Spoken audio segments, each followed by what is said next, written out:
She's watching me again. Through the steam of my morning coffee, I catch her eyes, calculating, measuring. My wife, the woman I've shared a bed with for 6 years. She thinks I don't notice. I notice everything. "We need to talk about the club membership," she says, stirring her yogurt. "Rachel says we should upgrade to platinum. It's only another $5,000 a year." 5,000.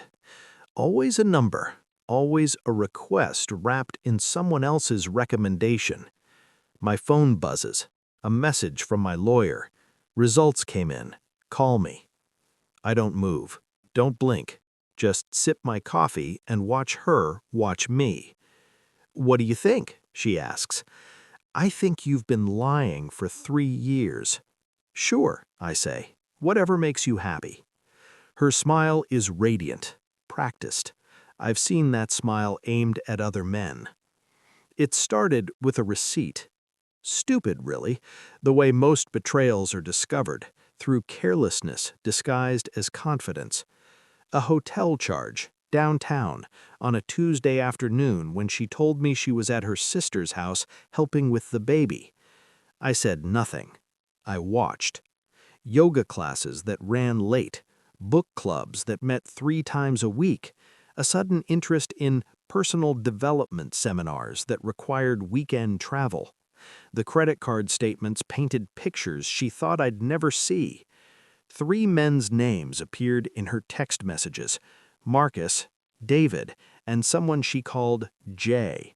The conversations were coded, careful, but I've built a career reading between lines, finding patterns in chaos. Can't wait for Thursday. Last time was incredible. He doesn't suspect anything. She was right about that last part. Until she wasn't. I hired the investigator on a Monday. Professional, discreet, expensive. By Wednesday, I had photographs. Marcus, her personal trainer. Sessions that lasted 3 hours, always ending at his apartment. David, a lawyer from her firm. Late-night case reviews in hotel rooms with no case files. Jason, my fucking business partner. Golf weekends where no golf was played. 3 men, taking turns, while I signed the checks, paid the mortgage, funded the lifestyle she maintained like a career. I sat in my office, door locked, and studied each photograph with the same analytical precision I applied to merger documents. Her head thrown back in laughter, her hand on Jason's chest, her kiss goodbye to David outside a restaurant where we celebrated our anniversary last month. The investigator's report was thorough.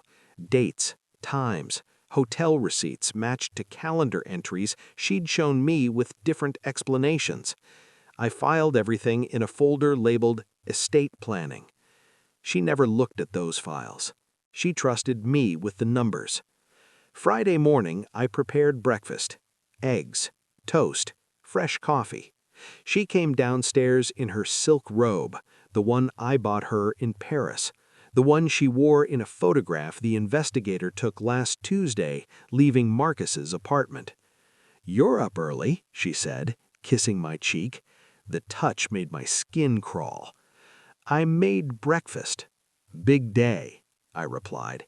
"Estate lawyer coming by at 9, just signing some updated documents. You should probably be here." Her face flickered. "Estate documents?" "Routine updates. Won't take long." She sat, ate, smiled. I watched her perform. At 9 a.m. sharp, the doorbell rang. Not the estate lawyer. My attorney Thomas, the investigator, and a notary. Her smile froze. "What's this?" I slid the folder across the table, the one labeled Estate Planning. "Open it." Her hands trembled as she lifted the cover. Photographs spilled out like evidence at a crime scene. Her, Marcus, David, Jason. Every Thursday, every book club, every lie cataloged and time-stamped. "Oh, God," she whispered. "God has nothing to do with this. but 3 men certainly did. My voice was ice. You wanted the platinum membership, I said quietly. 5,000 a year. I calculated something interesting last night. I placed a second document in front of her. Hotel rooms, gifts, dinners you claimed were work events, all on our joint accounts. You spent $42,000 on your affairs, my money, funding your betrayal. Her face drained of color. The prenup you signed 6 years ago has a very specific clause about adultery. You remember that clause? She didn't answer. You forfeit everything. The house stays mine, the accounts stay mine. You leave with exactly what you brought into this marriage. I leaned close. Nothing. Thomas stepped forward with divorce papers. Sign these now and this stays private. Contest anything and every photograph goes public.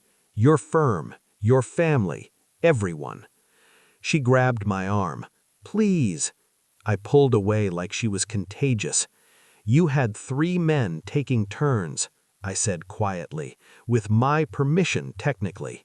I paid for every hotel room, every dinner, every moment. I let that sink in. Now you have my permission to leave. She signed. 30 minutes. No lawyers could save her. The prenup was airtight, and Thomas had made certain every clause was enforceable. I watched her pack one suitcase, watched her walk out the door she entered as a bride. The house felt lighter. Jason called that afternoon. I didn't answer. By Monday, I'd removed him from the business. Legal, clean, expensive for him. Marcus lost his training certification when the gym received anonymous proof of his client relationships. David, his wife received her own folder. I didn't feel satisfaction, just clarity. Cold, perfect clarity. I poured myself a drink that evening, sat in my study, and opened a new folder labeled Next Chapter. Some men would have confronted her immediately, broken down, begged for explanations. I'd given her enough. 6 years of my life, my trust, my money. She'd taken turns giving herself away. Now it was my turn to walk away and never look back.